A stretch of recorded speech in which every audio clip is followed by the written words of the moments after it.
Nenhum de nós ignora a importância de Paulo de Tarso para o desenvolvimento do cristianismo no mundo. Se nós temos uma percepção do cristianismo divulgado sobre a região mais ocidental do que o Oriente Médio, alguém que tenha se deslocado no sentido de trazer a mensagem cristã para a região da Europa, principalmente, nós devemos isso a uma pessoa, não a duas. Um homem foi capaz de transformar a história do cristianismo. Um homem que era um homem como nós, com as nossas mesmas dificuldades, com as nossas mesmas limitações humanas, com os mesmos dramas que muitos de nós atravessamos, mas que, em função de um propósito, de um desejo aceso dentro de sua alma, de realizar uma tarefa incansável de divulgação da mensagem cristã, Paulo de Tarso transformou-se no maior divulgador que o cristianismo possuiu até os dias de hoje. Conhecido como o bandeirante do evangelho, tomou a mensagem cristã e espalhou sobre a face do planeta.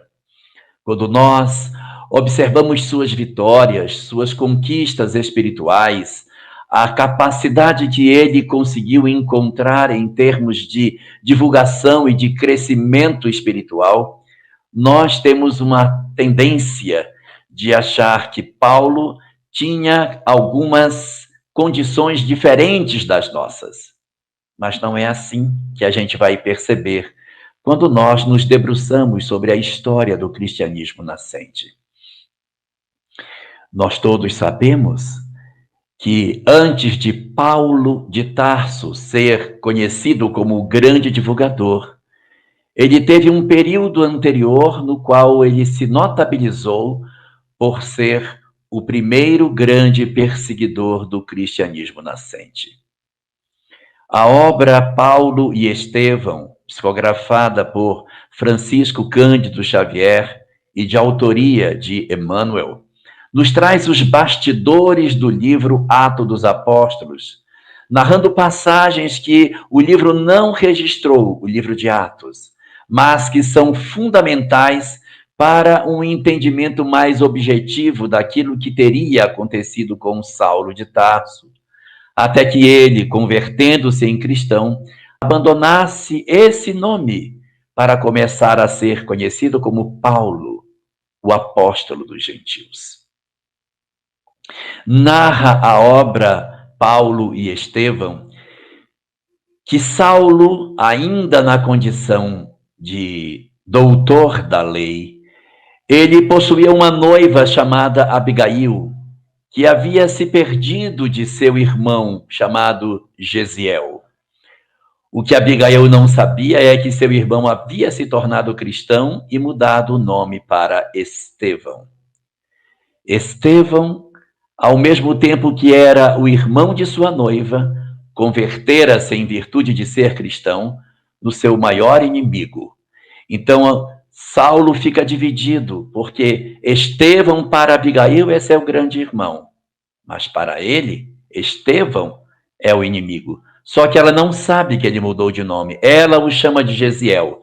E ele fala para ela de Estevão, seu inimigo, sem que se soubesse que os dois são a mesma pessoa.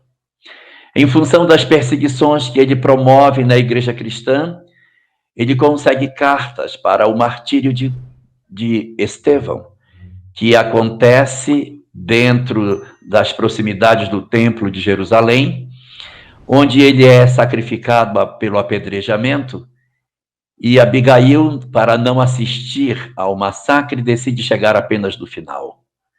E encontra Estevão, que na verdade para ela era seu irmão Gesiel, agonizando e proferindo palavras de perdão ao seu algoz. É uma cena extremamente surpreendente, porque Saulo não imaginava que o seu considerado inimigo pudesse ter uma condição espiritual de perdoá-lo. Isso o deixa profundamente perturbado e ele então decide, em função das culpas e dos dramas que acontecem, se afastar de Abigail. Ele decide não permanecer próximo dela em virtude dos conflitos que surgiram pelo fato dela ser irmã daquele que era o seu grande desafeto. Ele se afasta dela, ainda que se fosse noivo, e meses mais tarde ele a procura e já encontra Abigail numa condição de tuberculose bastante avançada e havia se tornado cristã. Revoltado com a circunstância da conversão de sua própria noiva por aquele mesmo carpinteiro que, segundo ele, o perseguia, ele procura descobrir quem a havia convertido ao cristianismo. E ao saber que era um homem que morava na cidade de Damasco, capital da Síria, ele consegue cartas do templo para ir até Damasco para prender Ananias, o conversor de Abigail. Quando ele se planeja para fazer isso, Abigail também desencarna. Então ele, que perdera de um lado o seu maior inimigo, perde em seguida sua noiva. Os dois desencarnam. E Saulo, sozinho, parte para a cidade de Damasco com o objetivo de prender Ananias.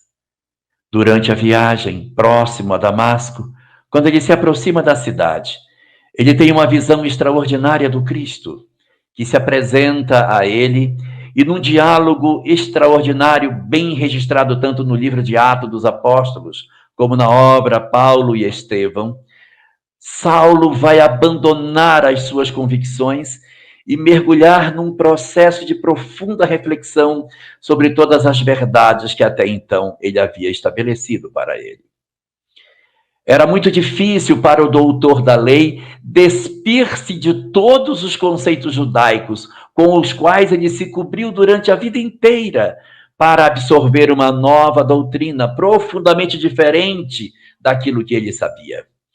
Então, para promover o trabalho de transformação, ele se recolhe por 3 anos no deserto de Palmira, para ali, então, fazer uma revisão de valores. E na companhia de um casal, Áquila e Prisca, ele permanece recolhido, repensando, revisando valores, até que depois desse período, ele volta para recomeçar a sua vida como cristão.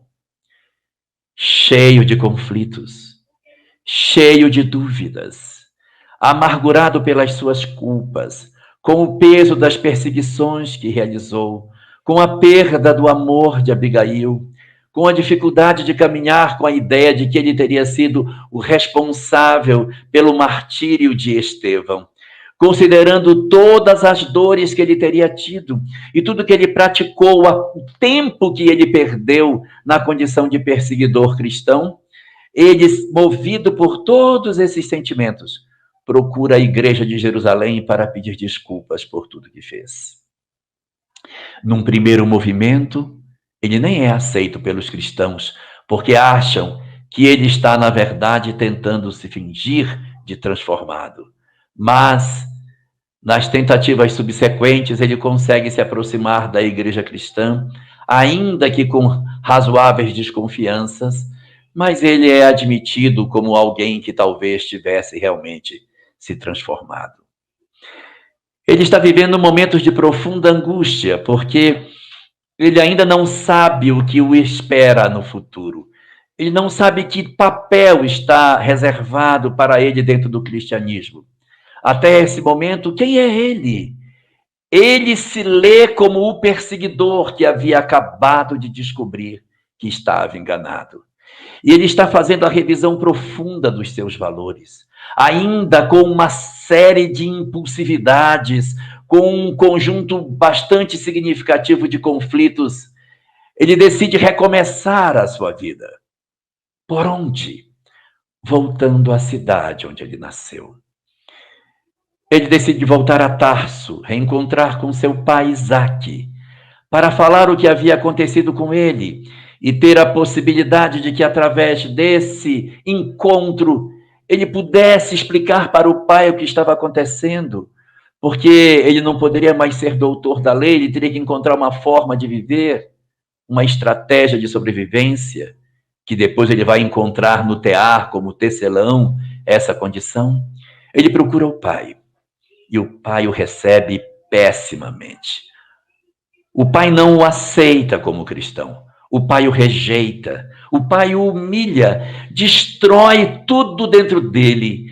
E ele ainda, no processo de mudança interior, sofre amargamente a rejeição de seu pai, que lhe atira uma bolsa com moedas e o expulsa de casa, dizendo que ele o esquecesse, porque ele não era mais considerado filho daquela família. Saulo, nesse momento, está num ponto extremamente crítico de sua vida espiritual, porque ele fez um movimento muito forte na direção do judaísmo. Ele se encharcou dos conceitos judaicos. E, de repente, ele confronta tudo isso com o cristianismo. E aí ele se despe de tudo do judaísmo que ele conhecia para se cobrir com as verdades cristãs, mas elas ainda não estavam maduras dentro dele. E ao encontrar essa experiência, Saulo experimenta uma dor muito profunda, como ele nunca ainda havia experimentado, de desalento, de desencanto, de dores, porque, na verdade, ele ainda não conseguia agasalhar dentro de si de maneira serena as verdades do cristianismo que ele acabara de se converter. Então, os 3 anos ainda teriam sido poucos para que Saulo efetivamente pudesse entender uma nova proposta de vida. Cansado, exausto de tantos sentimentos dolorosos, Saulo de Tarso, que a partir da sua conversão abandona o nome de Saulo e adota um outro nome, o de Paulo. Ele agora não mais Saulo, mas Paulo, decide agasalhar-se por entre as pedras, porque o pai não havia lhe dado guarida, e dormindo por entre as pedras, ele dorme, deita para descansar. E durante esse momento de descanso, ele vai viver uma experiência que mudaria a sua vida para sempre. A experiência que ele vai viver nessa oportunidade vai transformar a história de Saulo de Tarso. Paulo, o apóstolo, vai nascer verdadeiramente a partir do sonho que ele teria nessa noite. Que sonho foi esse, Rafael? O que foi que Paulo de Tarso, o grande missionário do cristianismo, o apóstolo dos gentios, teve para que transformasse tão profundamente a sua vida? Quando ele já estava lá na caverna, depois de receber a recusa do seu pai, depois de ser tratado de uma forma bem severa, ele que tinha pelo seu pai a esperança da acolhida, ele vai para aquela caverna, nos arredores de Tarso, num lugar chamado Taurus, e deita sua cabeça na pedra e adormece. Quando então ele vê Estevão, o Gesiel que se transforma em Estevão, e vê Abigail. E naquele sonho que ele depois narra, que tinha ido ao 7º céu, era o desdobramento do seu corpo espiritual, ele começa a conversar com Estevão. Porque, veja, ele estava acabrunhado, porque desde a sua conversão, ele tinha recebido um tanto quanto de negativas. Foram a negativa daqueles que estavam na pregação que ele fez em Jerusalém, foi a negativa dos próprios homens do caminho que, num primeiro momento, mas será que ele mudou mesmo? Será que ele, que era o nosso perseguidor, agora ele está a nosso favor? Depois a negativa do seu pai, as dificuldades econômicas, a dificuldade para começar a servir Jesus, quando Estevão vem e lhe reforça o caráter. Mas é da sua noiva, aquela que ele queria desposar, ter filhos, aquela que ele sonhou ter ao seu lado, que ele recebe 4 conselhos. E esses conselhos são conselhos que valem para Saulo, que se fez Paulo, mas valem para cada um de nós, não é mesmo, Elahá? Porque Abigail diz para ele: Paulo, ama, trabalha, espera e perdoa. Ela, quando fala isso para Paulo, ele está arrasado, ele está destruído, porque a negativa do pai acabou com ele. Ele está, como se poderia dizer assim, desnorteado. E quando ela aparece no sonho, que ele me diz assim, me dá uma diretriz, me diz o que eu posso fazer. Qual a proposta que você me dá do que eu devo fazer para que eu consiga encontrar os desígnios do Cristo? E não tem outro. O desígnio é exatamente esse: amar. A chave que liberta a criatura humana. A chave que oferece para nós a possibilidade de nós sermos efetivamente espíritos livres é nós conseguirmos efetivamente garantir em nós o exercício do amor. Para Paulo de Tarso, esse amor que ela está se referindo é um amor no sentido da tarefa, de se entregar à tarefa do cristianismo e tal. Só que para nós, a gente não vai fazer uma tarefa dessa ordem, dessa magnitude no planeta. Então, o amor que a gente tem para pensar é o amor na nossa dimensão. Tudo bem, nós não seremos apóstolos da humanidade, mas para nós que nesse momento estamos em frangalhos diante das nossas vidas, que estamos indagando, meu Deus, o que eu vou fazer da minha vida? Me dá uma diretriz. Eu olho para minha família, está uma bagaceira. Ninguém mais está se entendendo, eu não tenho mais paciência com ninguém. Eu estou perdendo as pessoas, eu estou me perdendo, eu estou me acabando, e eu estou sentindo que a minha família está escapando por entre meus dedos. E aí eu digo, meu Deus, me dá uma diretriz. E a diretriz que vem é essa. Para o nosso mundo particular, ama. Faça um exercício de amar. No sentido da gente procurar estar mais perto das pessoas que a vida nos concedeu na condição de parentes. Não faz muito sentido que nós tenhamos que conviver com pessoas que a gente não precise desenvolver o amor. Não é lógico isso. Porque se a família foi constituída, esses são aqueles que a gente deveria ter o primeiro exercício, que é o exercício de você desenvolver o amor por elas. Então, a gente está em família para quê? Para que a gente procure, tanto quanto seja possível, exercer o amor. O problema é que a gente se esforça pouco, a gente faz pouquinho. A gente tem muito dentro, mas entrega pouco. A gente sabe muito, é capaz de amar muito, mas não sei por que a gente ama pouco. A gente exercita pouco o amor demais que a gente possui. Então, o primeiro convite que serve para Paulo, serve para o nosso mundo mais restrito, é para o nosso ambiente familiar. O que eu faço com meu pai, que eu não tenho paciência? O que eu faço com minha mãe, com minha irmã, com meu filho, com minha esposa, até com minha sogra? O que eu faço com essas pessoas que eu tenho dificuldade de relacionamento? Experimente o amor. Experimente o amor, porque o objetivo não é que, na verdade, você vai salvar o outro, mas nós precisamos nos salvar da nossa indiferença, da nossa agressividade, da nossa violência, da nossa incapacidade de sentirmos o outro em plenitude perto de nós.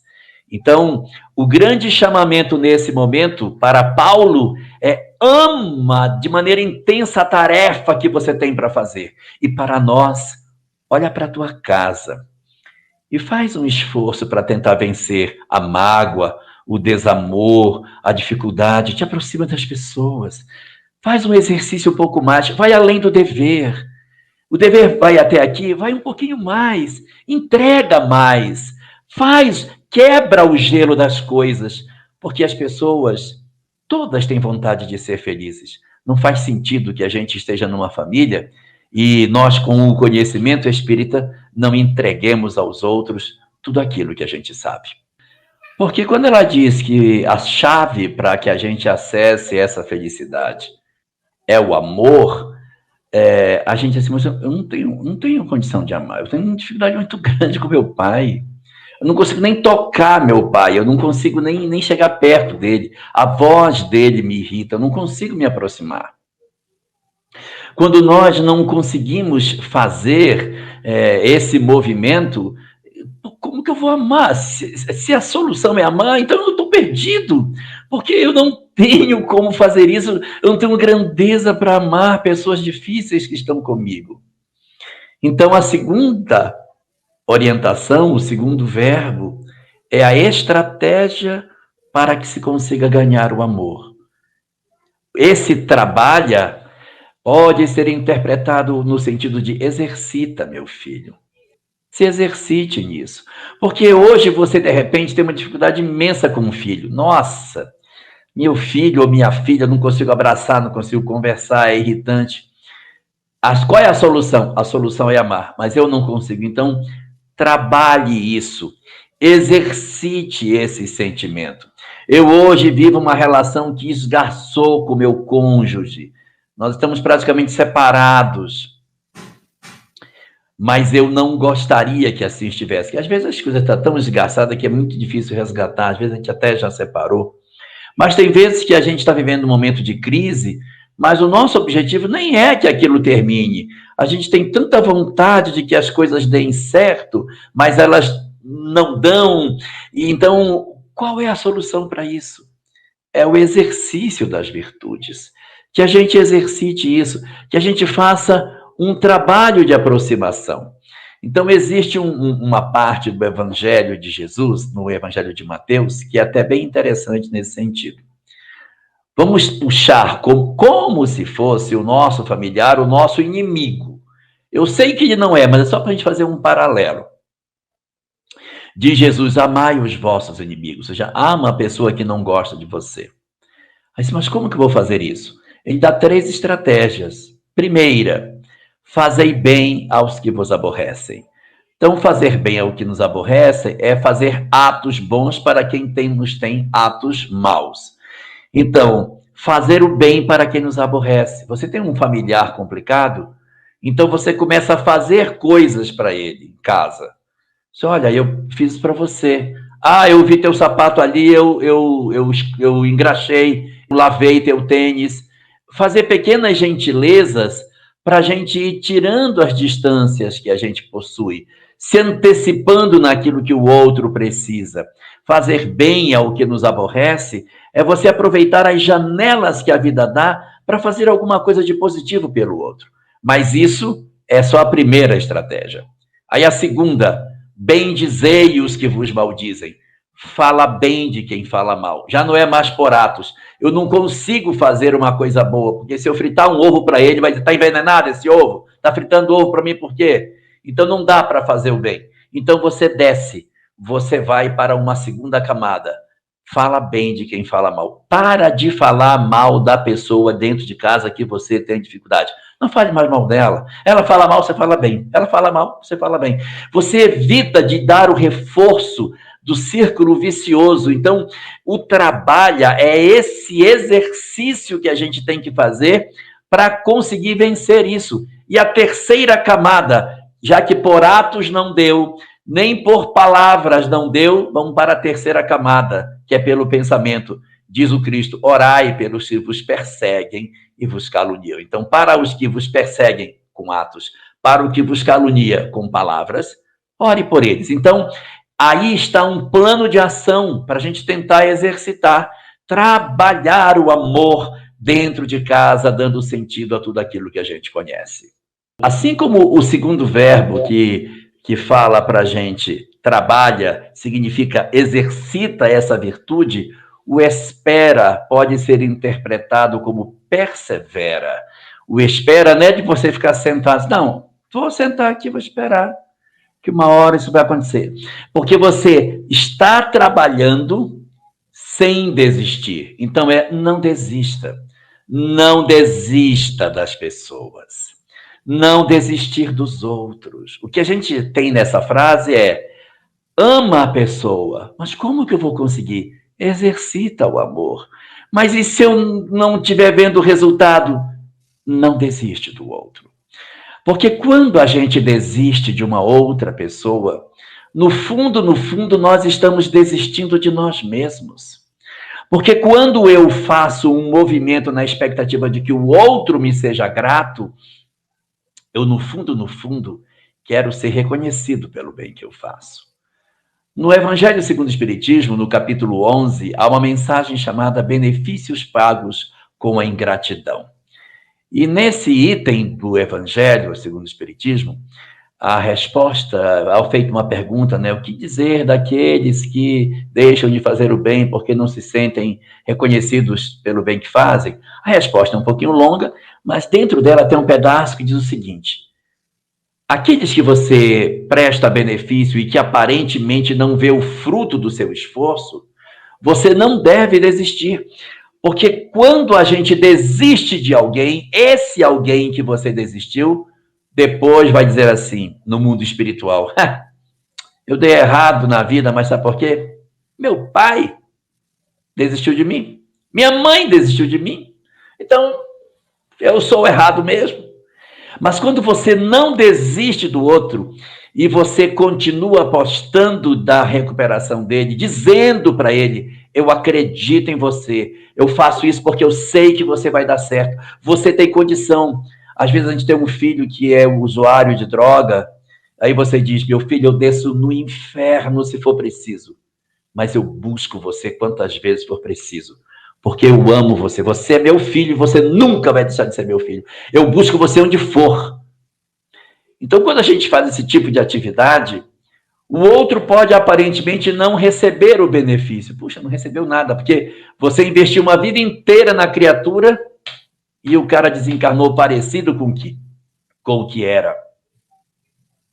É como Lívia, no livro Há 2000 anos, investe em Públio a vida inteira e ela desencarna, ele mexeu muito pouquinho, mexeu pouquinho. Ela só iria ver as mudanças depois da desencarnação dela. No final da existência, aquilo teria mexido com ele, mas ela não enxerga, ela persevera, ela ama, trabalha nesse propósito e espera na perseverança a mudança dele. Então, assim também nós. Quando a pessoa desencarna, que chega no mundo espiritual, que ele se dá conta do tanto que ele recebeu e do tão pouco que ele deu, esse sentimento de ingratidão é mola propulsora do progresso dele. E ele se sente constrangido a mudar. Então, veja, desistir do outro é desacelerar o progresso dele e dizer que nós temos limite e que o nosso amor é condicional. Não pode ser. Nós temos que nos esforçar de maneira permanente em cima de tudo isso. Se a primeira pergunta foi: que fazer para adquirir a compreensão perfeita dos desígnios do Cristo? Abigail respondeu: ama. A segunda pergunta: como fazer para que a alma alcançasse tão elevada expressão de esforço com Jesus Cristo? Abigail respondeu: trabalha. A terceira pergunta: que providências adotar contra o desânimo destruidor? Espera. Até que chega na última pergunta: como conciliar as grandiosas lições do Evangelho com a indiferença dos homens? Perdoa. Olha o que Abigail está trazendo para cada um de nós. Nós que recebemos a indiferença das pessoas, mas, sobretudo, nós que somos indiferentes com as pessoas. Eu acho muito interessante essa ressignificação do perdão na linguagem espírita. Porque é muito comum as pessoas acharem que o perdão retira a culpa do agressor. Como se fosse assim: eu não posso perdoá-lo porque o que ele fez é imperdoável. Como se perdoar limpasse a culpa do outro.